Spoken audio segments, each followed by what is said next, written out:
जय Hind friends.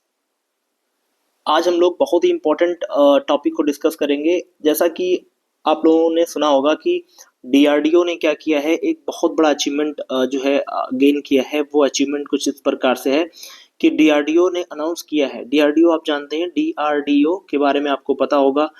DRDO जो है ये आपकी 1958 में बनी हुई एक संस्था है जो कि डिफेंस सेक्टर में काफ़ी इक्विपमेंट्स को फॉर्म कर रही है और काफ़ी इसने जो है आप उन्नति करी है। इन दिनों में आपने देखा कि डीआरडीओ ने अभी रिसेंट में आपके बहुत सारे जो है मिसाइल्स बना करके दिए हैं इंडियन नेवी को, इंडियन आर्मी को। तो आप देख पा रहे हैं कि डीआरडीओ ने कंफर्म किया है कि उसने के4 मिसाइल को क्या कर दिया है, लॉन्च कर दिया है और सक्सेसफुली इसको टेस्ट कर लिया गया है। आप देख पा रहे हैं यहाँ पे successfully test 4 submarine launched by ballistic missile INS Arighat.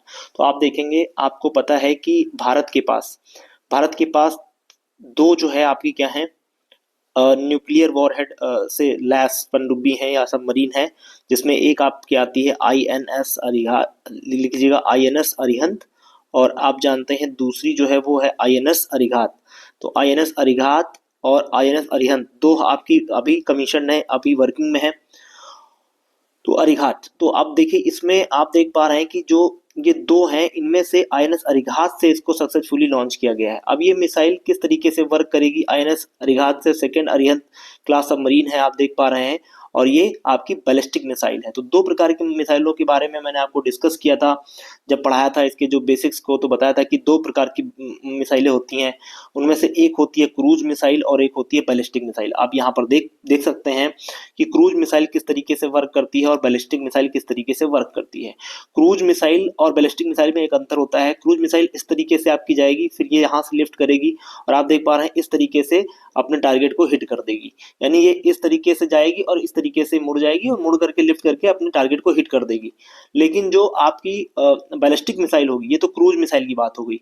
Ballistic missile जो होती हैं वो क्या करती हैं, इस तरीके से आप देख पा रहे हैं ट्रेजेक्ट्री बनाएंगी और ट्रेजेक्ट्री बना करके फिर आगे आकर के, और यहाँ पे इनकी जो गति है बहुत तेजी से हो जाती है और तेजी से जाकर के हिट करती हैं।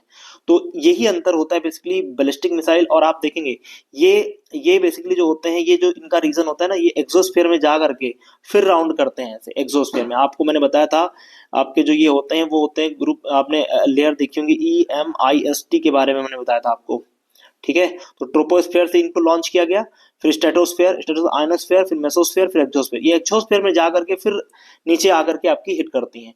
तो ये काफी लंबी मारक क्षमता की होती हैं। इसी में देखिए ब्रह्मोस वगैरह बैलिस्टिक मिसाइल में आती हैं, सुपरसोनिक मिसाइल आ जाती हैं। बाकी जो क्रूज होती हैं वो आपकी इस तरीके से आपकी आकर के हिट करती हैं। तो आप देख पा रहे हैं कि दोनों इंपॉर्टेंट मिसाइलें हैं, यही अंतर होता है मूलभूत। इसको आपको समझ में आ गया होगा। अब हम आगे बढ़ेंगे और चीजों को ऑब्जर्व करेंगे। आप देख पा रहे हैं कि जो ये मिसाइल है बेसिकली जो आपकी लॉन्च करी गई है के4 मिसाइल, इसके बारे में कुछ फैक्ट्स एंड फिगर्स हम आपको बता दें।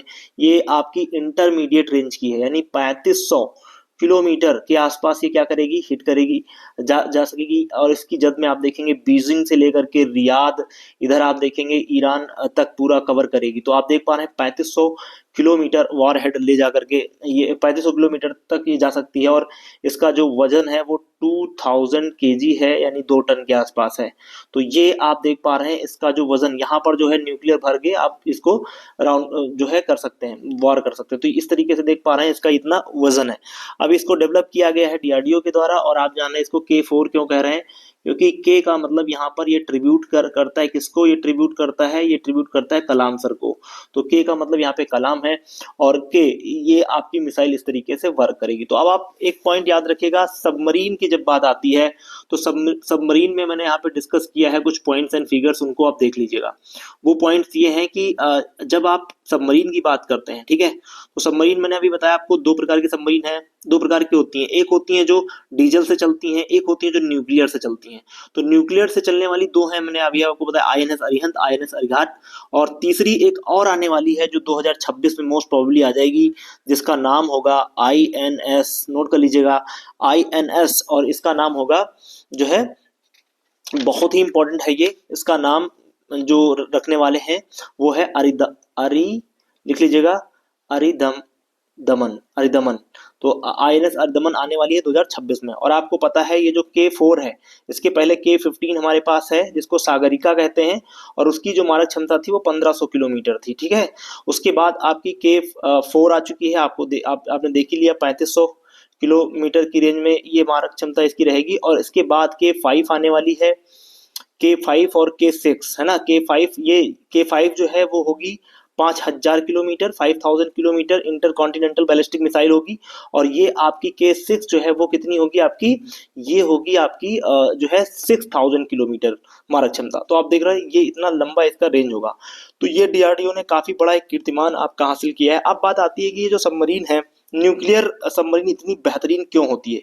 क्योंकि ये आप देखेंगे, आप इसको कहीं पर भी डिप्लॉय कर सकते हैं, दुश्मन को पता नहीं लगेगा। क्यों? क्योंकि डीजल वाली जो होती हैं वो कहीं ना कहीं आपका ऊपर आएंगी बबल करने के लिए, बबल छोड़ने के लिए, और उसमें वो डिटेक्ट हो सकती हैं। लेकिन ये क्या होती हैं, बिना साउंड के चलती हैं, डिटेक्शन इनका होता नहीं है। और इनको आप कहीं भी जा करके, जैसे मान लीजिए अब आप चाइना के पास में ले जा करके इसको यहाँ पे डिप्लॉय कर दें, पानी के अंदर ये 300 मीटर के अंदर तक रह जाती, तो इससे पता भी नहीं चलता, दुश्मन इसको डिटेक्ट नहीं कर पाते, इसलिए काफी बेहतरीन मानी जाती हैं। और आप देखेंगे जो इसको लॉन्च किया गया है वो आपका ईस्टर्न नेवल कमांड जो है आंध्र प्रदेश में, जिसको अपन ईस्टर्न कमांड बोलते हैं, और वहां से इसको जो है लॉन्च किया गया है। आप देख पा रहे हैं सक्सेसफुल लॉन्च करी गई है, और ये आंध्र प्रदेश के इंडिजिनसली फॉर्म्ड है INS अरिघात से इसको भेजा गया है। तो ये पॉइंट्स एंड फिगर जो मैंने आपको बताया है, आई होप आपको चीजें समझ में आई होंगी। Thanks for watching.